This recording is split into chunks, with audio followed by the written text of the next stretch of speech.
যদি কোনো বহিঃশত্রু আমাদের প্রিয় মাতৃভূমি বাংলাদেশের দিকে বিন্দু মাত্র অন্যায় দৃষ্টিতে তাকানোর সাহস করে, তাহলে তাদের পরিণতি কি হতে পারে জানেন? অবিশ্বাস্য হলেও সত্য, এবার থেকে বাংলাদেশ মুহূর্তেই জাপানি প্রযুক্তি দিয়ে সেই সব বহিঃশত্রুকে নিশ্চিহ্ন করে দিতে পারবে। এতদিন আমরা শুনেছি চীন আর তুরস্কের অত্যাধুনিক অস্ত্রের কথা, কিন্তু এবার বাংলাদেশে আরও এক ধাপ এগিয়ে সরাসরি সূর্যোদয়ের দেশ জাপান থেকে আসছে ভয়ঙ্কর সেই সব সামরিক প্রযুক্তি। কি সেই সব অত্যাধুনিক অস্ত্র যা আমাদের প্রতিরক্ষা ব্যবস্থাকে করবে আকাশচুম্বী, যা মুহূর্তের মধ্যে গুঁড়িয়ে দিতে পারে যে কোনো আগ্রাসী শক্তিকে? বিশ্বাস করুন, এই অস্ত্রের সম্ভার দেখলে আপনার চোখ কপালে উঠবে, শত্রুরা ভয়ে কাঁপতে শুরু করবে। জানতে চান সেই অত্যাধুনিক মরণাস্ত্রগুলো কি কি? তাহলে আর দেরি না করে শ্বাসরুদ্ধকর এই রহস্য উন্মোচনের জন্য দেখতে থাকুন পুরো ভিডিওটি। বেশ কয়েক বছর ধরে জাপান তাদের তৈরি করা অত্যাধুনিক সামরিক সরঞ্জামগুলো বাংলাদেশের কাছে বিক্রি করার জন্য আগ্রহ দেখাচ্ছে। জাপানে এমন অনেক কোম্পানি আছে যারা যুদ্ধ জাহাজ, রাডার, ক্ষেপণাস্ত্রের মতো আধুনিক প্রতিরক্ষা সরঞ্জাম তৈরি করে। তারা মনে করছে বাংলাদেশের সামরিক শক্তিকে আরও আধুনিক করার সুযোগ রয়েছে এবং তাদের তৈরি করা সরঞ্জামগুলো এক্ষেত্রে গুরুত্বপূর্ণ ভূমিকা রাখতে পারে। এই আগ্রহের অংশ হিসেবে জাপানের বিভিন্ন সামরিক সরঞ্জাম তৈরির কোম্পানির প্রতিনিধিরা এর মধ্যে কয়েকবার বাংলাদেশে এসেছেন। তারা বাংলাদেশের সামরিক বাহিনীর কর্মকর্তাদের সাথে দেখা করেছেন, তাদের প্রয়োজনগুলো বোঝার চেষ্টা করেছেন এবং তাদের তৈরি করা বিভিন্ন সরঞ্জামের ব্যাপারে বিস্তারিত আলোচনা করেছেন। এই সফরের মূল উদ্দেশ্য ছিল বাংলাদেশের সামরিক বাহিনীর চাহিদা অনুযায়ী কোন কোন সরঞ্জাম সরবরাহ করা যেতে পারে তা খুঁজে বের করা এবং একটি ব্যবসায়িক সম্পর্ক তৈরি করা। এখন শোনা যাচ্ছে যে সেই আলোচনার সূত্র ধরেই বাংলাদেশ সরকার জাপানের কাছ থেকে কিছু গুরুত্বপূর্ণ প্রতিরক্ষা সরঞ্জাম কেনার জন্য একটি আনুষ্ঠানিক চুক্তি করতে যাচ্ছে। বর্তমান বাংলাদেশের অন্তর্বর্তীকালীন সরকারের প্রধান উপদেষ্টা ডক্টর মোহাম্মদ ইউনূস এই চুক্তি স্বাক্ষরের প্রস্তাবটি ভালোভাবে বিবেচনা করেছেন এবং মনে করছেন এটি দেশের প্রতিরক্ষা ব্যবস্থার জন্য ইতিবাচক হবে। সে কারণেই তিনি এই চুক্তিতে সম্মতি দিয়েছেন। এই অনুমোদনের মানে হলো খুব শীঘ্রই বাংলাদেশ এবং জাপানের মধ্যে একটি চুক্তি হবে, যার মাধ্যমে জাপান বাংলাদেশকে তাদের অত্যাধুনিক কিছু সামরিক সরঞ্জাম সরবরাহ করবে। এই সরঞ্জামগুলো আমাদের দেশের সামরিক সক্ষমতাকে আরও শক্তিশালী করবে এবং দেশের নিরাপত্তাকে আরও সুদৃঢ় করতে সাহায্য করবে বলে আশা করা যায়। বাংলাদেশ যাতে জাপানের কাছ থেকে সামরিক সরঞ্জাম ও প্রযুক্তি কিনতে পারে সেই বিষয়ে একটি চুক্তি করার প্রস্তাব প্রথম জাপান থেকেই এসেছিল। তারা একটি চুক্তির খসড়া তৈরি করে বাংলাদেশের কাছে পাঠিয়েছিল। এরপর বাংলাদেশ এই খসড়াটি ভালো করে দেখে তাদের কিছু মতামত দেয় এবং কিছু পরিবর্তনের কথা বলে। জাপান সেই মতামতগুলো বিবেচনা করে চুক্তির খসড়াটিকে সংশোধন করে, অর্থাৎ বাংলাদেশের চাহিদা অনুযায়ী কিছু পরিবর্তন এনে আবার পাঠিয়েছে। আমাদের প্রতিরক্ষা মন্ত্রণালয় এই বিষয়ে বলেছে যে বাংলাদেশ এবং জাপানের মধ্যে খুব ভালো বন্ধুত্বপূর্ণ সম্পর্ক রয়েছে। শুধু তাই নয়, দুই দেশের সামরিক বাহিনীর মধ্যেও একটা ভালো বোঝাপড়া এবং সহযোগিতা আছে। যারা এই বিষয়গুলো নিয়ে কাজ করেন তারা মনে করছেন এই চুক্তিটি হওয়ার ফলে বাংলাদেশ এবং জাপানের মধ্যে যে সামরিক সম্পর্কটা রয়েছে সেটা আরো অনেক বেশি শক্তিশালী হবে। একে অপরের কাছ থেকে সামরিক বিষয়ে সাহায্য ও সহযোগিতা করার সুযোগ আরো বাড়বে। পররাষ্ট্র মন্ত্রণালয়ের কাছ থেকে জানা গেছে যে আগামী 29 থেকে 30 মে জাপানের রাজধানী টোকিওতে নিক্কেই ফোরাম নামের একটি বড় সম্মেলন হবে। এই সম্মেলনে আমাদের অন্তর্বর্তী সরকারের প্রধান উপদেষ্টা ডক্টর মোহাম্মদ ইউনূসও যোগ দেবেন।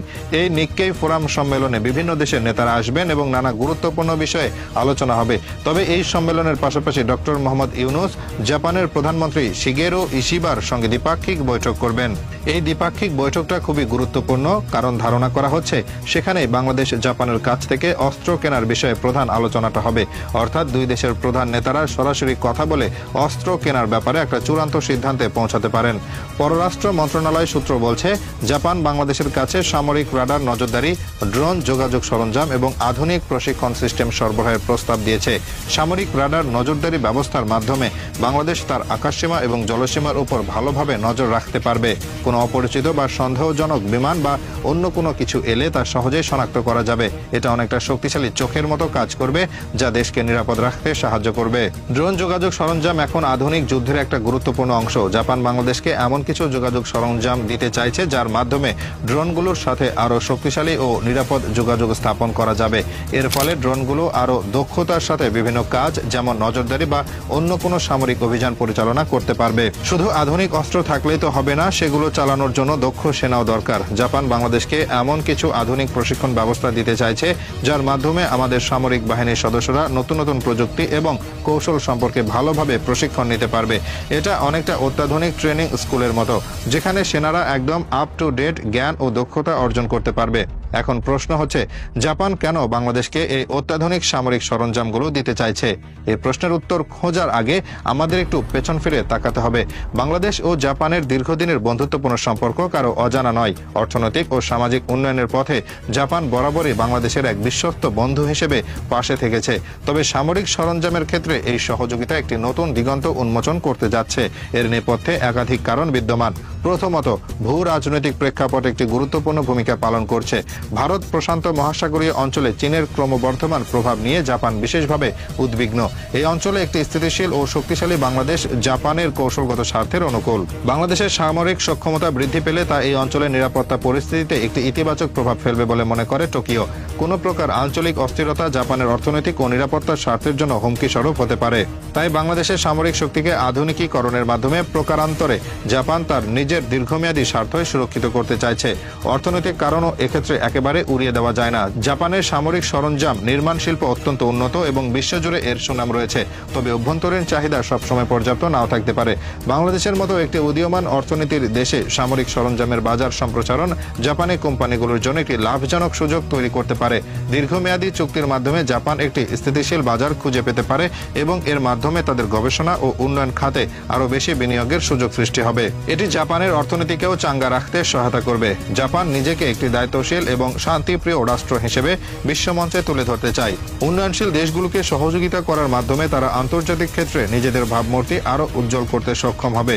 বাংলাদেশকে অত্যাধুনিক সামরিক সরঞ্জাম সরবরাহের মাধ্যমে জাপান একদিকে যেমন বাংলাদেশের নিরাপত্তা নিশ্চিত করতে সাহায্য করবে, তেমনি অন্যদিকে একটি শক্তিশালী অংশীদার রাষ্ট্র তৈরি করতে পারবে। প্রযুক্তি হস্তান্তর এবং যৌথ উন্নয়নের একটি সম্ভাবনাও এর মধ্যে নিহিত রয়েছে। জাপান শুধু সামরিক সরঞ্জাম বিক্রি করতে আগ্রহী নয়, বরং তারা ধীরে ধীরে প্রযুক্তি হস্তান্তরের মাধ্যমে বাংলাদেশে একটি নিজস্ব প্রতিরক্ষা শিল্প গড়ে তোলার ক্ষেত্রেও সহযোগিতা করতে পারে।